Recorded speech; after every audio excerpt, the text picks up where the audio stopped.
नमस्कार. आपल्याला नेहमीच सांगितलं जातं की बाबा प्रामाणिक राहा. पण हे खरंच नेहमीच फायद्याचं ठरतं का?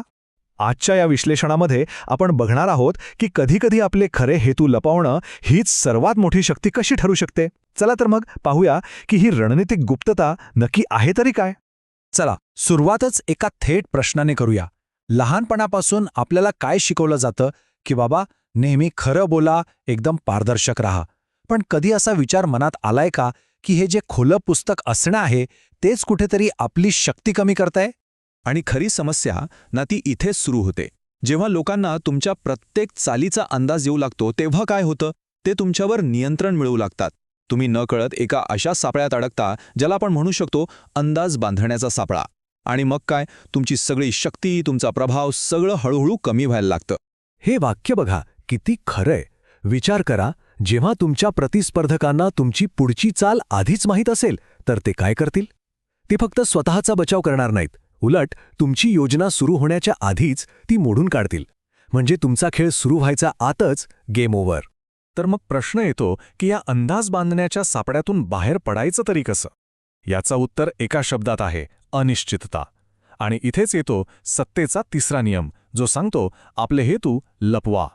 आणि एक गोष्ट लक्षात ठेवली पाहिजे, ही फक्त बचावाची रणनीती नाहीये, हा एक खूप शक्तिशाली हल्ला आहे. यालाच म्हणतात युद्धातलं धुकं. कल्पना करा, जेव्हा तुमचे खरे हेतू अशा धुक्यात लपलेले असतात तेव्हा तुमचे विरोधक पूर्णपणे गोंधळून जातात. ते तुमच्याशी लढण्यावर लक्ष केंद्रित करण्याऐवजी तुमची पुढची चाल काय असेल हे ओळखण्यातच आपली सगळी एनर्जी वाया घालवतात. आणि बरोबर हीच ती संधी असते आपल्यासाठी. आता जरा दोन्ही दृष्टिकोनांमधला फरक बघूया. एका बाजूला आहे पारदर्शकता, जी तुम्हाला कमजोर बनवते. तर दुसऱ्या बाजूला आहे गुप्तता, जी तुम्हाला एक नाही तर चक्क दोन फायदे देते. पहिला म्हणजे रणनीतिक बचाव आणि दुसरा म्हणजे मानसिक वर्चस्व. कारण माणसाचा स्वभावच आहे, जी गोष्ट आपल्याला समजत नाही तिची आपल्याला भीती वाटते, आपण अस्वस्थ होतो. ठीक आहे, हे सगळं ऐकायला तर छान वाटतंय, पण हे प्रत्यक्षात करायचं कसं? तर यासाठी ना दोन खूपच प्रभावी टेक्निक्स आहेत. चला मग बघूया की या गुप्ततेच्या दोन पडद्यांमागे नक्की दडलंय तरी काय. पहिलं टेक्निक आहे रेड हेरिंग. म्हणजे काय, तर समोरच्याला मुद्दाम चुकीच्या दिशेने पळायला लावणं. तुम्ही एका खोट्या ध्येयाबद्दल असं काही बोलता की लोकांना वाटतं हा सापडली याची नस, आणि ते गाफील राहतात. दुसरं आहे स्मोक स्क्रीन. म्हणजे काय, तर एकदम साधं सरळ अगदी बिचारे असल्यासारखं वागायचं. मग लोकांना वाटतं अरे हा काय करणार आहे, आणि बरोबर ते तिथेच फसतात. पण एक मिनिट, एक प्रश्न नक्कीच मनात येतो की ही फसवणूक इतक्या सहजपणे यशस्वी होते तरी कशी? बरं, याचं उत्तर कुठे बाहेर नाहीये, ते आपल्याच मनात, आपल्याच मानसशास्त्रात दडलेलं आहे. आता हे वाक्य ऐकून कदाचित धक्का बसेल, पण एक कटू सत्य आहे. जगाला फसवणूक हवी आहे. आता तुम्ही म्हणाल असं कसं? कारण सोप्पं आहे. आपल्याला ना कुठल्याही गोष्टीच्या खोलात जायचा प्रचंड कंटाळा असतो. जे वरवर दिसतंय, जे सोप्पं वाटतंय ते आपण लगेच स्वीकारतो. कारण प्रत्येक गोष्टीचं विश्लेषण करत बसणं हे खरंच खूप थकवणारं काम आहे, नाही का?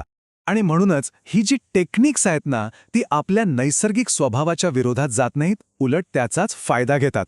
बघा ना, आपण सोप्या आणि ओळखीच्या गोष्टींवर किती पटकन विश्वास ठेवतो. कोणी जरा मैत्रीचा हात पुढे केला की आपण लगेच आपला सगळा संशय विसरून जातो. याचं एक जबरदस्त उदाहरण म्हणजे ट्रोजन हॉर्स इफेक्ट. तुम्ही फक्त एकदाच प्रामाणिकपणाची एक छोटीशी कृती करा आणि बस, लोक तुमच्यावर अक्षरशः आंधळा विश्वास ठेवायला लागतात. आणि हाच एक विश्वास नंतरच्या डझनभर फसवणुकींसाठी दारू उघडी करतो. विचार करा, प्रामाणिकपणाचा फक्त एक छोटासा देखावा संशयाची अख्खीच्या अख्खी भिंत पाडून टाकतो. चला, आता आपण या विश्लेषणाच्या शेवटच्या टप्प्यात आलो आहोत आणि इथे एका खूप मूलभूत प्रश्नावर विचार करूया. तो म्हणजे, प्रामाणिकपणा हा खरंच नेहमीच एक सद्गुण असतो का, की शक्तीच्या खेळामध्ये तोच सर्वात मोठा धोका बनतो? पूर्णपणे पारदर्शक असण्याचे म्हणजे ओपन बुक असण्याचे 3 मोठे धोके आहेत. पहिला, तुम्ही तुमच्या सगळ्या कमजोरी, तुमच्या दुखऱ्या नसा उघड करून टाकता. दुसरा, तुमच्यातलं गोडच संपून जातं आणि ज्या व्यक्तीबद्दल सगळंच माहीत आहे त्याला फारशी किंमत राहत नाही, हेही तितकंच खरं.